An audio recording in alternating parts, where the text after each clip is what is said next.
देश भर में जो युवा साथी जो कर रहे हैं उसका असर ये है कि पिछले 2-3 महीनों में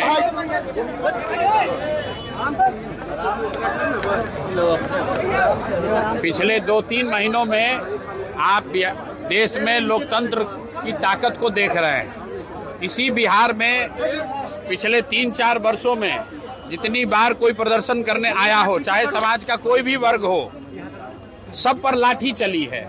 आज कम से कम लाठी चलाने से पहले सरकार या प्रशासन 2 बार सोच जरूर रहा है। ये लोकतंत्र की ताकत है और एक तरह से बेहतर बात है। छात्रों के जो जायज मांग हैं उस मांग को सरकार को मानना चाहिए, चाहे वो टीआरई का मामला हो या अन्य जो छात्रों के मामले हैं। छात्रों के इन मामलों को सरकार दबा नहीं सकती है और हमने ये पहले भी कहा है कि जो कुछ भी जंतर मंतर पर हुआ है वो वन ऑफ नहीं है। जो यहाँ पर शिक्षा व्यवस्था पूरे देश में शिक्षा का जो प्राइवेटाइजेशन हुआ है, कोचिंग संस्थाओं के जरिए व्यवसायीकरण हुआ है, उसके माध्यम से जो पेपर लीक हो रहा है और जो बड़े पैमाने पर बेरोजगारी है, इन तीनों 4 चीजों को अगर आप जोड़ेंगे तो युवाओं में एक बहुत बड़ा वर्ग है जो आज की व्यवस्था से खुश नहीं है। और अगर सरकार उनकी बातों पर गंभीरता से ध्यान नहीं करती है, कोर्स करेक्शन नहीं करती है, तो सड़कों पर छात्रों के आंदोलन आपको और आगे देखने को मिलेंगे। शिक्षा मंत्री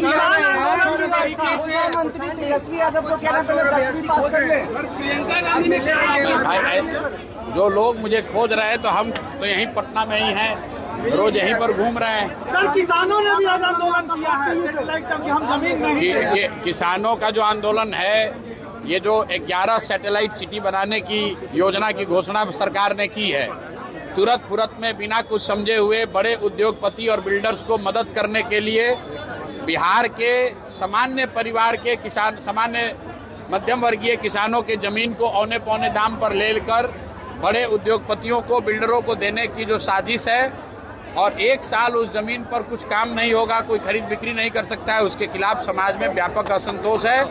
और ये हम जब ये सरकार कानून लेकर आई थी उस दिन से हम लोग कह रहे हैं कि ये बिहार में संभव ही नहीं है, सरकार इसको नहीं कर पाएगी, समाज में इससे असंतोष बढ़ेगा और बड़े पैमाने पर इस पे आंदोलन होगा। सरकार के लिए संभव नहीं है कि हजारों एकड़ जमीन अक्रॉस बिहार 11 बड़े शहरों के इर्द गिर्द इतनी महंगी जमीन, आपके पास सैलरी देने का पैसा नहीं, आप इतना जमीन एक्वायर कैसे करेंगे?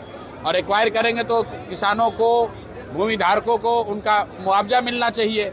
ये कहने से कि जमीन का रीडेवलपमेंट करके आपको वापस दे देंगे, उससे जमीन का भाव बढ़ जाएगा, ये आर्गुमेंट पर कोई जमीन अपना देने वाला नहीं है। शिक्षा मंत्री ने बयान दिया है कि तेजस्वी पहले 10वीं पास कर ले, उसके बाद शिक्षा पे वो सुझाव देंगे बिहार सरकार। ठीक बात है।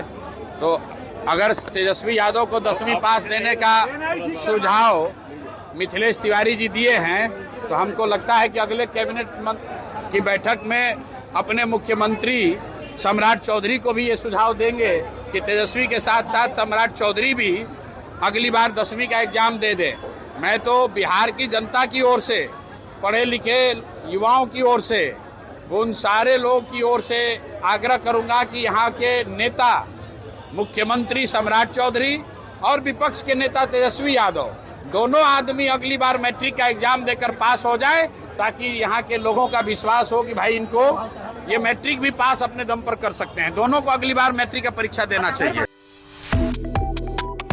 Subscribe to One India and never miss an update. Download the One India app now.